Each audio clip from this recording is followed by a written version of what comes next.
সময়, দূরত্ব এবং গতিবেগের অঙ্ক করার আগে তোমরা একটু সূত্রটা একটু দেখে নেবে, কারণ তোমরা সূত্রটা অনেক সময় গুলিয়ে ফেলে, তোমাদের মনে থাকে না। আমি তোমাদের একটা টেকনিক বলে দিচ্ছি, এই টেকনিকে যদি তোমরা সূত্রটা মনে রাখার চেষ্টা করো তাহলে তোমরা কিন্তু কোনোদিন ভুলবে না। এখানে দেখো আমি একটা ত্রিভুজ অঙ্কন করেছি, যেখানে উপরে আছে ডি, নিচে আছে ভি আর টি। ডিটা কি? ডিটা হচ্ছে দূরত্ব, আর ভিটা হচ্ছে গতিবেগ, আর টিটা হচ্ছে সময়। তুমি সময়, দূরত্ব এবং গতিবেগের সূত্র কিভাবে এখান থেকে নির্ণয় করবে একটু দেখে নাও। দেখো, প্রথম হচ্ছে ভি আমি নেবো। ভি ভি মানে কি না, ভি হচ্ছে গতিবেগ। যখন ভি নেব তখন ভিটা বন্ধ রাখবো, তখন কি কি আছে?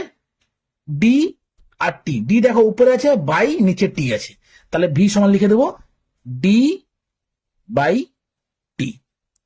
তারপর যখন টি নেব তখন টিটাকে বন্ধ রাখবো, তখন উপরে আছে ডি বাই নিচে আছে ভি, তাহলে ডি নিচে ভি লিখবো।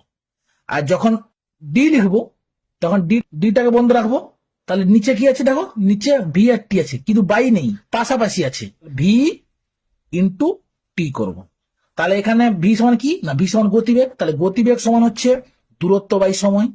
সময় সমান কি হচ্ছে? দূরত্ব বাই গতিবেগ।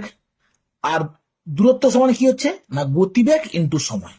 এই ত্রিভুজ ধরে সূত্রটা মনে রাখার চেষ্টা করবে, তাহলে তোমরা আর কোনোদিন সূত্রটা ভুলবে না।